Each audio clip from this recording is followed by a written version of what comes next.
do período natalino. Aleluia. E eu quero hoje trazer uma mensagem dentro desse contexto.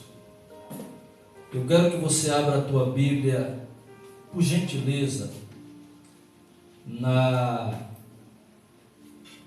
no Evangelho de Mateus.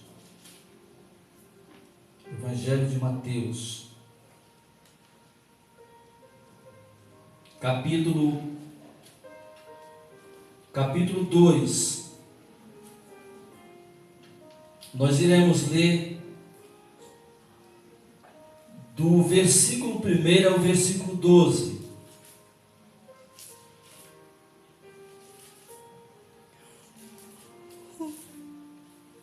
Alguém sabe o significado da palavra Natal?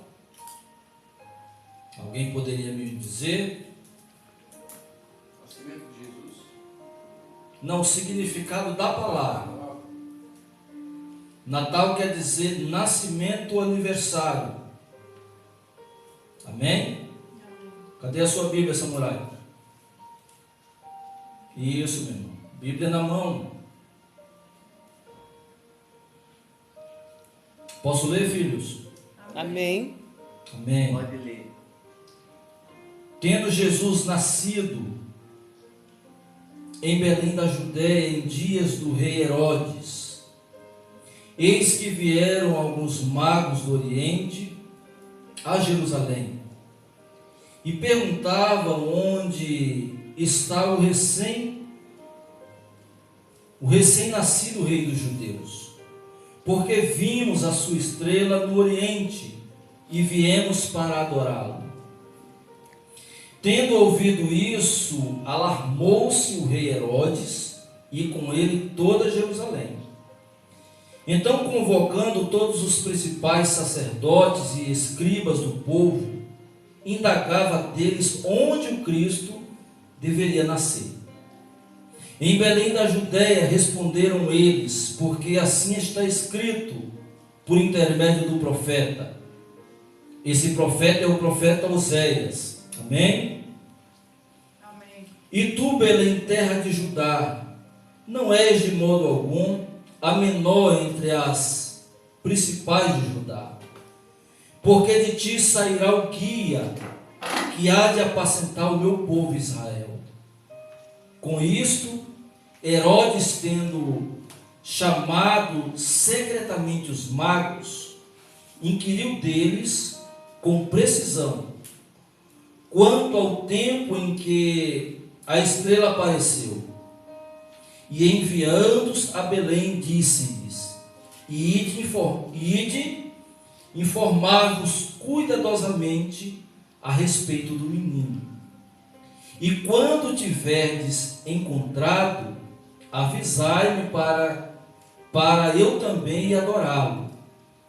Depois de ouvirem o rei, partiram, e eis que a estrela que viram no Oriente os precedia, até que chegando parou sobre onde estava o menino. Versículo 10. E vendo eles a estrela, alegraram-se com grande e intenso júbilo. Entrando na casa, viram o menino com Maria, sua mãe. Prostrando-se, o adoraram. E abrindo seus tesouros, entregaram-lhe suas ofertas: ouro, incenso e mirra. Sendo por divina advertência prevenidos em sonho para não voltarem à presença de Herodes, regressaram para o outro caminho, à sua terra. Amém, filhos? Amém.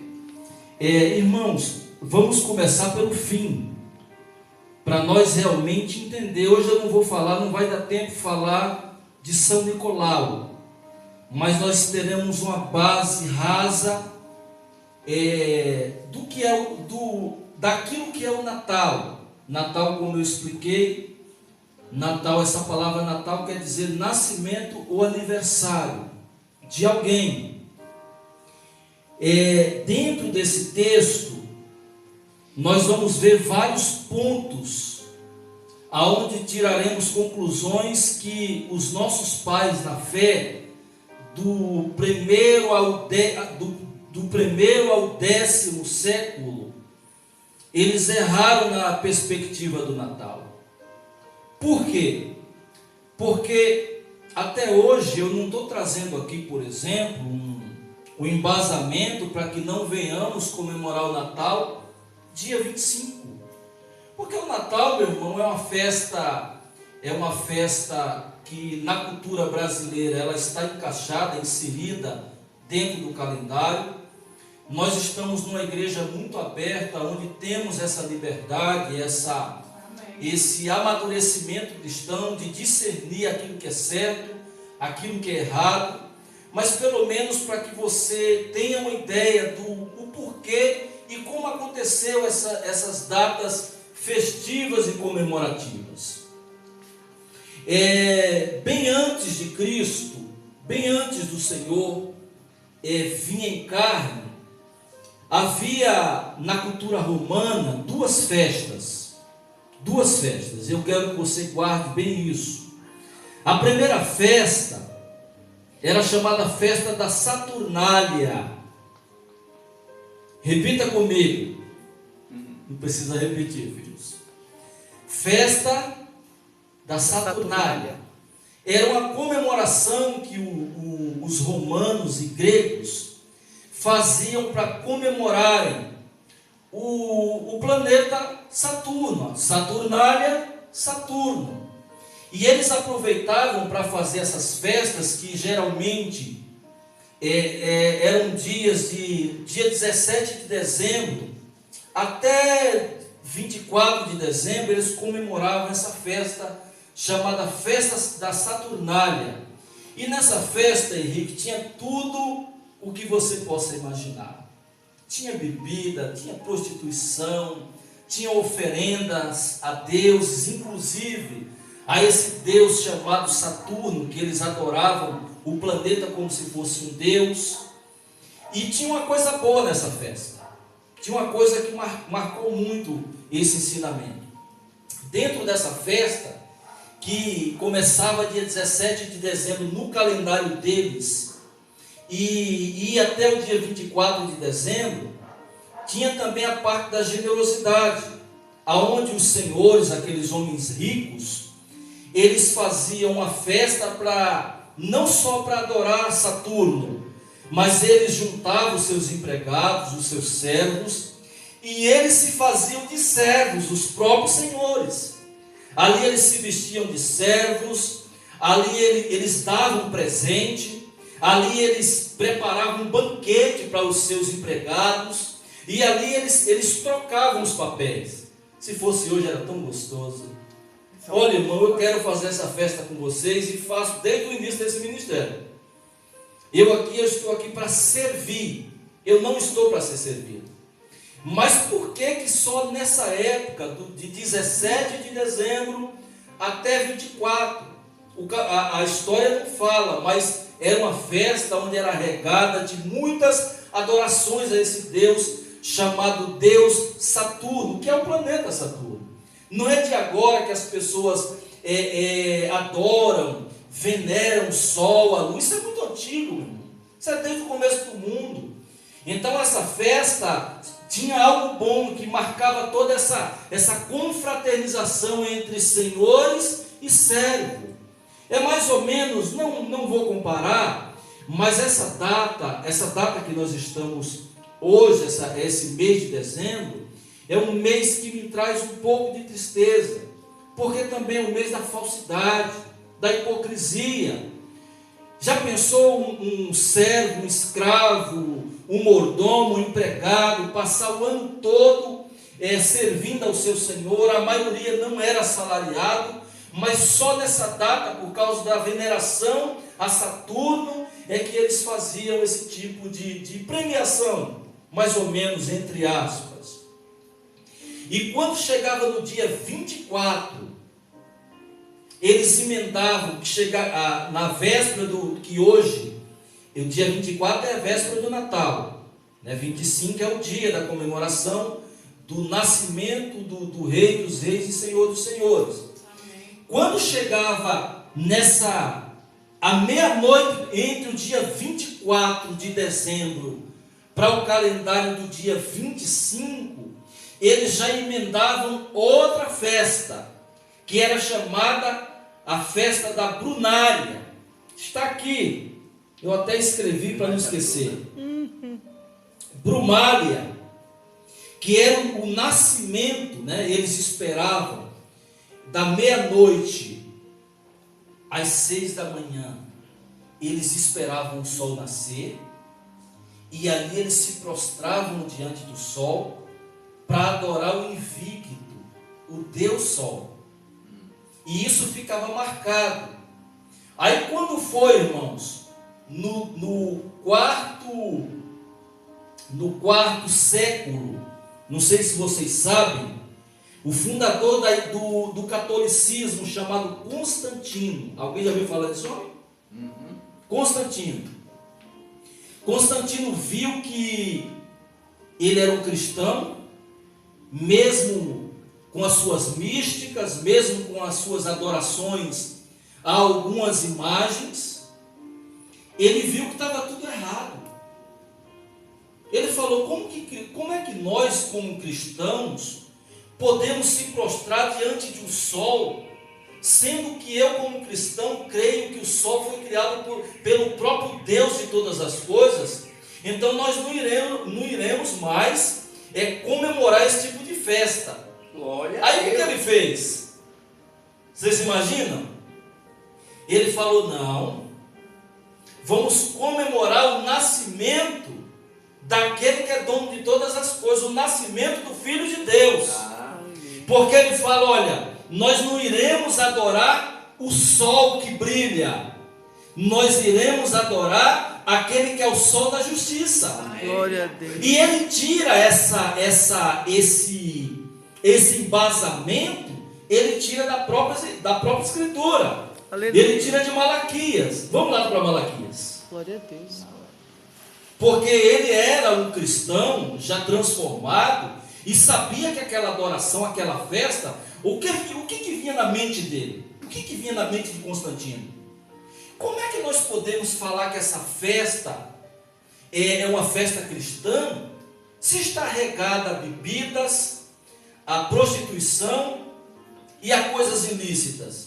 E ele tinha na mente dele que Deus é um Deus justo. Aleluia. Deus é um Deus santo. Glória a Deus. Se Deus é um Deus santo, como é que podemos comemorar, adorar primeiro a Saturno e depois adorar ao Sol? E não era só isso. É que dentro dessas festividades, irmãos, tinha tudo de pecado que você possa imaginar. Todo tipo de pecado.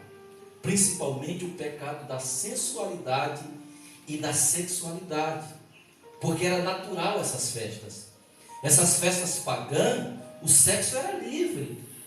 Não tinha impedimento para essas coisas. O pecado, a bebida, já fazia parte do pacote. Mas vamos lá para Malaquias. Para o livro do profeta Malaquias.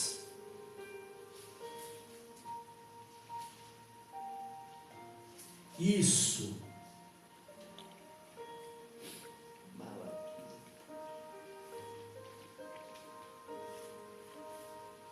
Tem um versículo aqui, onde fala que ele é o sol da justiça.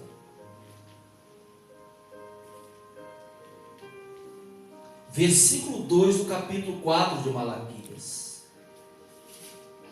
E ele pega esse gancho, ele fala: não, nós não iremos adorar ao Deus invicto, o sol, mas nós só adoramos a um só Deus. Aleluia. Um só Senhor. Glória a Deus. E ele usa esse versículo 2 do capítulo 4 de Malaquias. Mas para vós outros, que temeis o meu nome, nascerá o sol da justiça, Glória a Deus. trazendo salvação nas suas asas. Glória a Deus. Saireis e saltareis como bezerros soltos na estribaria. Glória a Deus. Quando o sol da justiça ele chega na vida de um ser humano, nós temos alegria constante. Oh, meu Deus, muito obrigado. Ele está fazendo uma analogia aqui de quando soltamos. Essa linguagem é uma linguagem para quem é do campo. Quando soltamos um bezerro novinho no pasto, Aleluia. ele sai pulando, ele sai dando passos largos de alegria, porque ele está tendo espaço para correr. Esse céu da justiça nos trouxe brilho em nossas almas. Aleluia. Nós estávamos perdidos. E o Constantino, como cristão, como ele tinha autoridade para isso, como governo de Roma, ele fala: não, nós não iremos mais fazer esse tipo de adoração. Ele só comete um erro. É que ele muda a data. Ele tira a festa da Saturnália e da Brumália e coloca como se fosse o nascimento do Filho de Deus. Para nós, sim. Para nós, a partir do momento que nós conhecemos a salvação, conhecemos o poder do sol da justiça que nos justificou, isso é o suficiente para entender que todos os dias o Senhor nasce em nossas vidas. Aleluia. Glória Amém, a Deus. queridos? Amém. Então aqui está a primeira explicação. Um dos motivos que a data do nascimento de Jesus Cristo foi dada é por causa da troca do calendário. O próprio Constantino, ele se encarregou como cristão de não se prostrar a deuses estranhos, nem de adorar os astros. Mas vamos lá, filhos. Vamos dar um pulinho lá em Lucas capítulo 2. Aleluia. Lucas capítulo 2.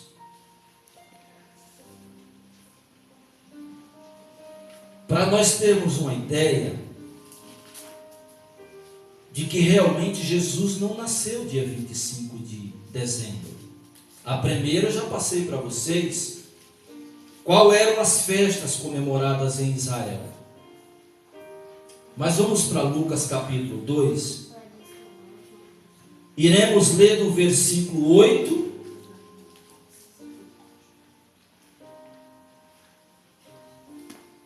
ao versículo 20.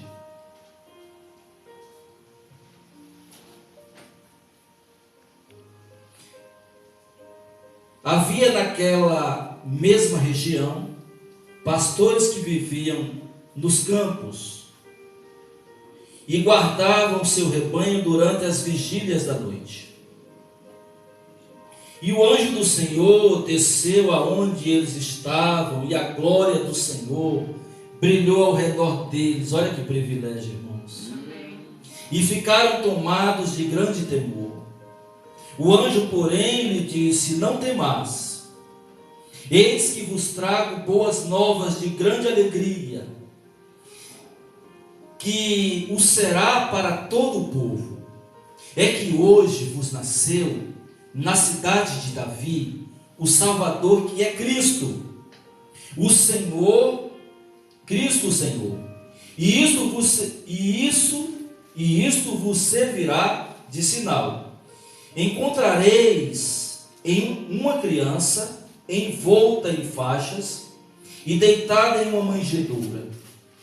E subitamente apareceu como anjo uma multidão da milícia celestial, louvando a Deus e dizendo: glória a Deus nas maiores alturas, e paz na terra entre os homens, a quem Ele quer bem. Deus te quer bem, filhos. Amém. E ausentando-se deles os anjos para o céu, diziam os pastores uns aos outros: vamos até Belém e vejamos os acontecimentos que o Senhor nos deu a conhecer. Foram apressadamente e acharam Maria e José e a criança deitada aonde? Guarde isso, viu? Na manjedoura. E vendo, divulgaram o que lhe tinha sido dito a respeito deste menino. Todos os que ouviram se admiraram das coisas referidas pelos pastores. Maria, porém, guardava todas estas palavras, meditando-as no coração. Voltaram então os pastores, glorificando e louvando a Deus por tudo que tinham ouvido e visto, como lhe fora anunciado. Aleluia. Glória a Deus. Aqui nós vamos outro desencontro aqui de estação e tempo. Em Israel em dezembro é muito frio. É muito frio e muito gelado. Se a palavra está falando que os pastores apacentavam as suas ovelhas no campo, isso quer dizer que a época, a noite não estava fria. Se Jesus tivesse nascido pelo menos no mês de dezembro, esses pastores não estariam no campo à noite, apacentando nas vigílias da noite o rebanho. É verdade. Porque em Israel, na época de frio, não se apacenta rebanhos. O rebanho, ele fica no curral, se alimentando. Eles só saem para os campos em épocas de calor, porque ali eles podem ficar a noite toda sem ser danificados. Até hoje é assim. Se você viajar agora, no mês de dezembro para Israel, estará super gelado. Você vai ter que estar com blusas, porque é gelado. Então, pelo calendário que nós estamos vendo aqui, entre Lucas capítulo 2 e a história de Constantino, não bate. Não bate. Então, mais ou menos essa época e mês que os pastores tiveram a presença da milícia de anjos e o anjo falando com eles, provavelmente deve ter sido entre o meio do ano até os meados de setembro. Então não tem condições, por exemplo, de ter sido no dia 25 o nascimento de Jesus. Então essa data é uma data comemorativa, mas ela é uma data pagã. E a Igreja Católica, por ser a primeira igreja considerada como igreja instituição no mundo, ela ditava as regras, e Constantino era um homem poderoso e governante. Então aquilo que foi estabelecido ficou. Entre os meados de julho até setembro é calor em Israel. Então isso prova que o nosso Salvador não tem condições de ter nascido dia 25 de dezembro. Amém? Amém. Então, entre a festa da Saturnália e a Brumália, festas pagãs, que eram festas na época de frio, no solstício, geralmente do dia 15 até o dia 24, dia 17 e 24 de dezembro, eu não falo impossível, mas as datas aqui não batem. A lógica não bate, o calendário não dá certo. Então nós entendemos aqui que realmente essa celebração, essa festa do Natal, ela pode ser produzida como uma festa cultural.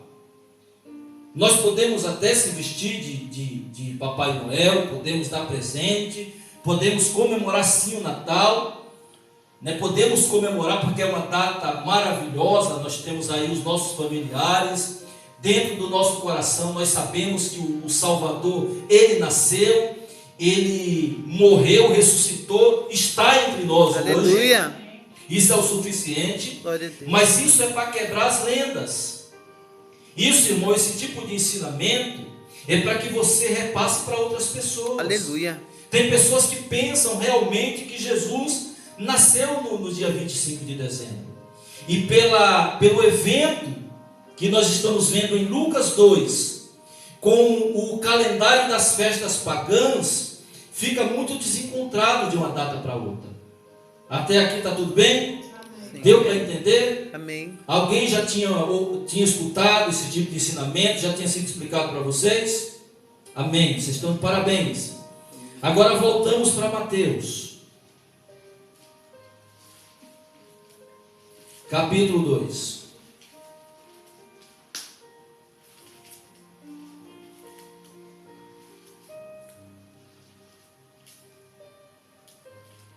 Olha, irmão, se tivesse uma festa pagã hoje,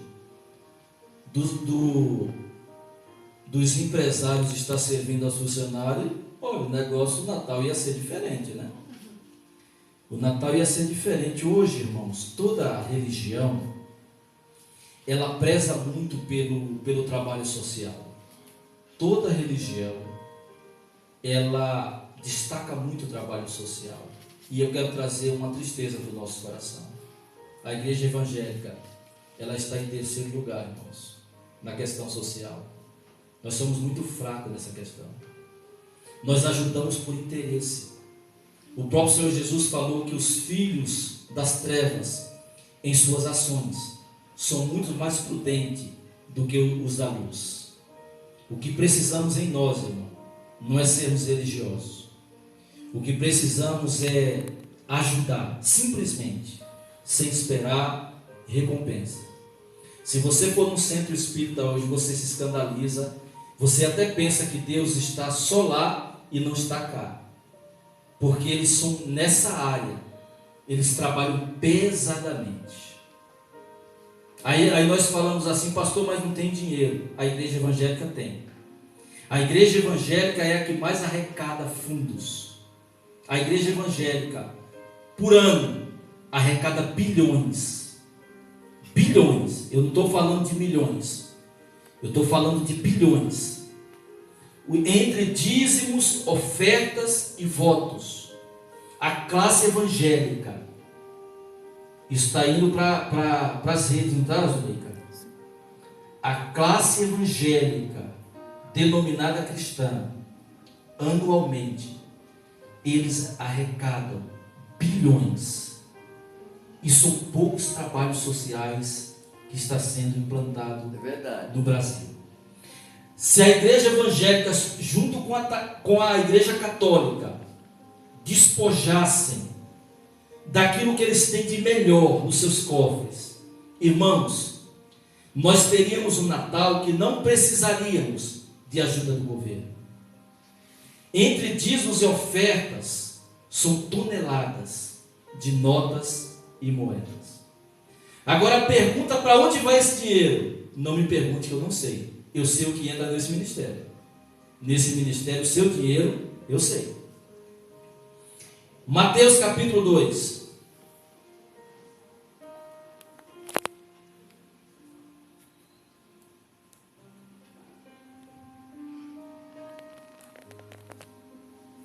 Começando pelo versículo 1, foi o que nós lemos de início. Tendo Jesus nascido em Belém da Judéia, em dias do rei Herodes. O que basta saber é isso. Que Herodes é esse? Porque Herodes, irmãos, não é um nome. Herodes é um título. Lembra do imperador romano chamado César? César é um título. Herodes é um título, não é um nome.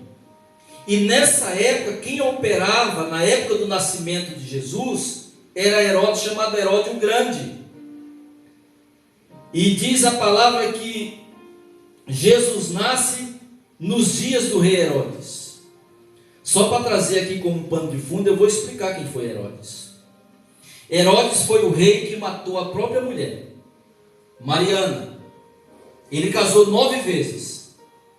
E a última que ele casou, chamada Mariana, ele, com medo dela traí-lo, ele mata ela.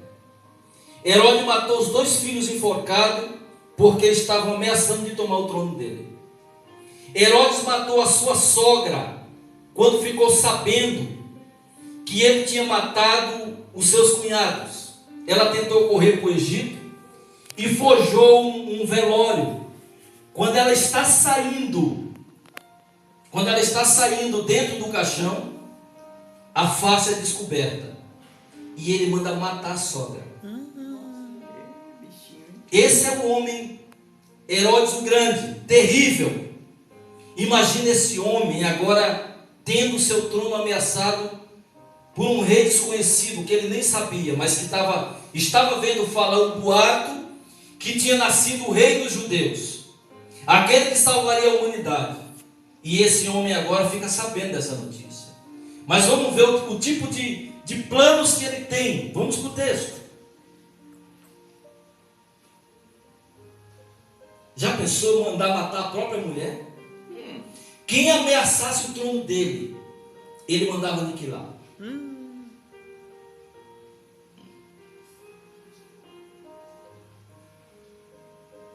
Versículo 2, do capítulo 2.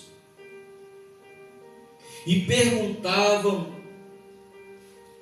o primeiro versículo ainda fala: eis que vieram uns magos do Oriente a Jerusalém. Essa palavra magos você pode traduzir como astrólogos. E perguntavam: onde está o recém-nascido rei dos judeus? Porque vimos sua estrela no Oriente e viemos para adorá-lo. Versículo 3: tendo ouvido isto, alarmou-se o rei Herodes, e com ele toda Jerusalém. Agora imagina só, irmãos. Esse homem ele está agora alarmado, enfurecido. O trono está sendo ameaçado. E junto com ele, toda Jerusalém. Imagina só se o povo sabia das atrocidades desse homem. E agora está sabendo que o trono está sendo ameaçado. Imagina como ficou o povo. Versículo 4. Então, convocando todos os principais sacerdotes e escribas do povo, indagaram deles onde o Cristo deveria nascer. Então, em Belém da Judéia, responderam eles, porque assim está escrito, por intermédio do profeta: e tu, Belém, terra de Judá, não és de modo algum a menor entre as principais de Judá, porque de ti sairá o guia que há de apacentar o meu povo Israel. Com isto, Herodes, tendo chamado secretamente os magos, inquiriu deles com precisão quanto ao tempo em que a estrela apareceu. Aleluia. Irmãos, por que será que Herodes chama os magos em secreto? É porque ele não queria que fugisse nenhum detalhe sequer. Primeiro ele queria saber o tempo. Por que ele queria saber? Pelo tempo, eu vou saber qual que é a idade dessa criança. E pelo lugar, eu vou saber exatamente onde essa criança está. Porque a intenção de Herodes, nós sabemos qual que era. Era matá-lo. Maquiavélico, né? Mas deixa eu trazer algo novo aqui, pastor, nessa noite. Ninguém pode matar os planos de Deus. Aleluia. Eu creio. Principalmente quando eles estão sobre a tua vida. Glória a Deus. Amém. Jesus não foi obra do acaso. Jesus, ele era, ele é e sempre será o próprio Deus. Glória a Deus. Então ninguém poderia executar aquilo que Deus tinha permitido. Jesus já fazia parte do plano da humanidade. Ele já estava encaixado e centralizado na nossa história. Ninguém, principalmente Herodes. É verdade. E enviando-os a Belém, disse-lhes, versículo 8: ide, informai-vos cuidadosamente a respeito do menino.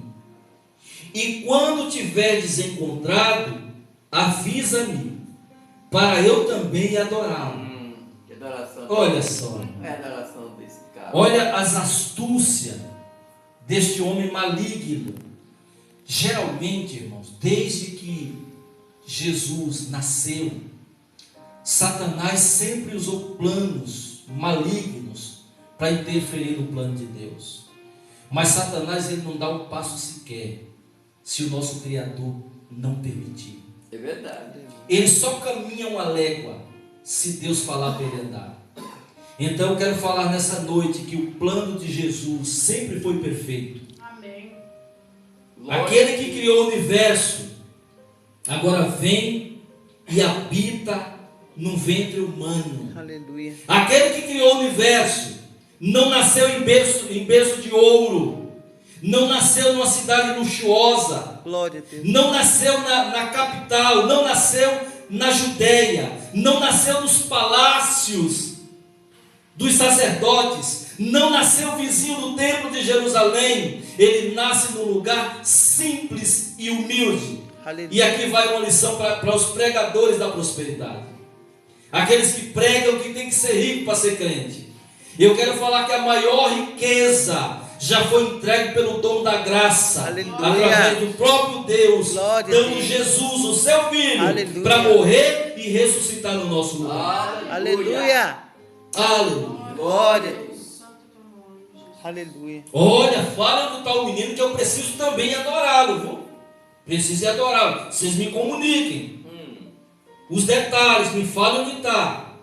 Versículo 9. Depois de ouvirem o rei, partiram. E eis que a estrela, depois de ouvirem o rei, partiram. E eis que a estrela que viram no oriente os precedia, até que chegando, parou sobre onde estava o menino. E vendo eles a estrela, alegraram-se com grande e intenso júbilo. Sabe o que me chama a atenção aqui, Zuleika? Aqueles que foram chamados por Herodes os primeiros, eles eram crentes, conheciam as leis, conheciam a história, porque a primeira turma que Herodes chamou, iremos nos lembrar que eram os escribas, os doutores. Vamos para o texto para nós entender.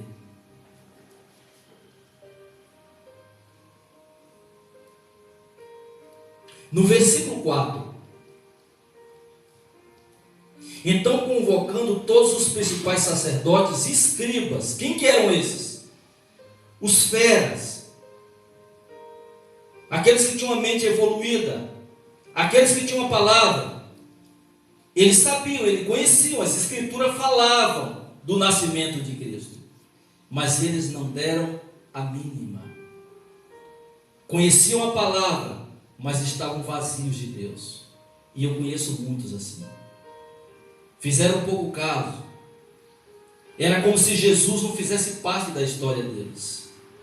Já os magos, quando param na frente da casa do Senhor, e a estrela sinaliza que ali seria o lugar, diz a palavra que eles não só se alegraram, eles se alegraram com grande e intenso júbilo. Aleluia. Jamais é impossível alguém que tem um encontro com Jesus para não ter alegria no coração. Oh, glória a Deus. Se você vê uma pessoa que fala de Jesus, que prega a palavra, que conhece versículos, mas que não é alegre, ela não teve um encontro com Jesus. Porque quem tem um encontro com Jesus, ele se regozija, o coração arde, ele tem desejo de adorá-lo. Amém. E no versículo 11, entrando na casa, e aqui cai por terra toda a história dos livros apócrifos e do catolicismo, não só brasileiro, mas romano, porque essa história do presépio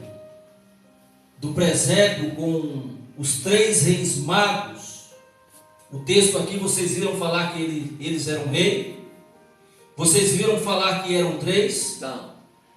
mas até hoje há essa mística dentro do catolicismo e até dentro da igreja evangélica. Primeiro eles falam, alegam que eram reis, E depois ainda falam que eram 3.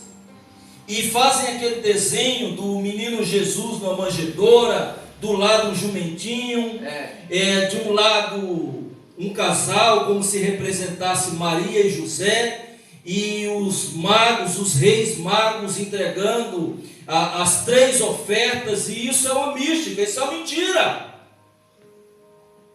Isso tem que ser lançado por terra. Isso diminui o legado e o reinado do nosso rei.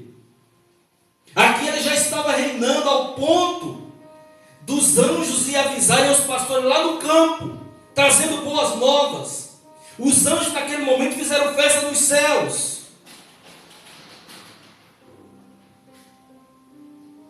Entrando na casa, se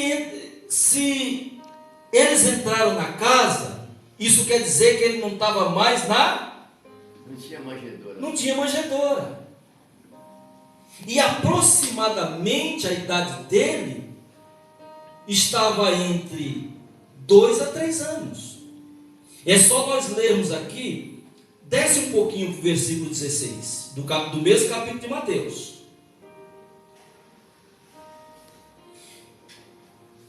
Vendo-se iludido pelos magos, são 3 aqui, irmãos?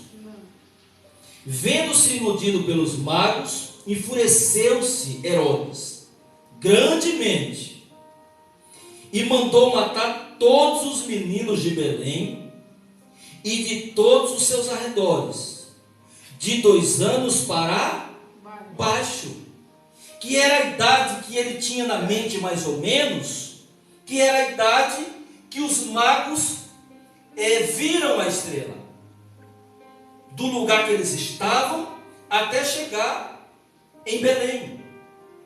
Isso quer dizer que se passaram de viagem quase 2 anos esses magos viajando. Lá da Babilônia, da Pérsia, eles saem de lá, guiados pela estrela, crendo que Deus mostrou para ele algo de especial. E hoje, irmão, eu vejo nós sendo guiados pelo Espírito Santo, sendo guiados pela palavra. Glória. E mesmo assim tem gente incrédula. Mesmo assim tem gente que duvida. E esses magos não duvidaram, eles foram guiados por essa estrela até chegar na porta, aonde o Rei dos Reis e Senhor dos Senhores está. Aleluia. Glória a Deus. Então, pelo versículo 16, nos traz à mente que quando eles chegaram na casa de Maria, aonde estava o menino, esse menino já estava mais ou menos, aproximadamente, com 2 anos. Então esse Jesus da manjedoura, que as igrejas, as peças, a ideologia, a filosofia, a cultura mostra, é um Jesus mentiroso. Não está na história que quando os magos chegaram, esse menino estava na manjedoura. E nem eram reis, eram magos, eram astrólogos. E aqui, irmãos, eles fazem algo de muito especial. Versículo 11. Entrando na casa, viram o menino com Maria, sua mãe, prostrando-se. Eles já reconheciam que era o próprio Deus. O adoraram e, abrindo seus tesouros, entregaram-lhe suas ofertas: Glória a Deus. ouro, incenso e mirra. Aleluia. Sendo por divina advertência prevenidos em sonho para não voltarem à presença de Herodes, regressaram por outro caminho à sua terra. Glória a Deus. Glória a Deus. E aqui eu trago outra mensagem maravilhosa dentro desse versículo. Jamais quem conhece a Deus volta para os caminhos do pecado e do erro. Aleluia. Geralmente quem conhece a Cristo começa a andar por novos caminhos. Aleluia. Aqueles que são de Cristo andam por novos caminhos. Glória a Deus. Fica de pé, filhos. Aleluia. Aleluia. Glória a Deus. E aqui, meus irmãos, tem algumas coisas maravilhosas. Vocês lembram da primeira oferta qual foi? A primeira oferta aqui? Ouro. Ouro, um metal nobre, mostrando a realeza de Cristo, mostrando que mesmo ele, nascido numa manjedoura, criado num lugar simples em Belém, chamada Casa do Pão, sendo ele o nosso próprio pão da vida, o primeiro mago, né? O primeiro presenteador vem com ouro. Glória. O ouro simboliza a perfeita nobreza de um rei. Ele nunca falou para ninguém que era rei, a não ser quando perguntavam. Mas a nobreza de um rei, ele já tinha. Aleluia. Por isso que o texto fala que ele era e será rei. Aleluia. Aleluia. Mirra era uma erva amarga, simboliza o sofrimento de Jesus na sua morte, na cruz. Deram para ele, não sei se vocês lembram, lá no finalzinho de Marcos, quando ele está na cruz, eles dão para ele um líquido para ele tomar. E nesse líquido estava contido essa essência de mirra, amarga, simbolizando o sofrimento dele. Muitas vezes os cristãos não reconhecem. Quando nós falamos da graça, o povo fala, é fácil assim? É porque não entendem, irmão Jurandir, o sofrimento do nosso rei. E por final, o incenso simboliza a fragrância da humildade de Jesus sobre este mundo de pecado. O incenso só era usado nas cerimônias especiais.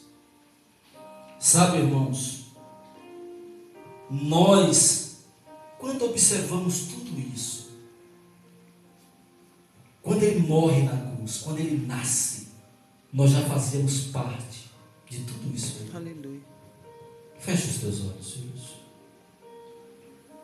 Meu Senhor,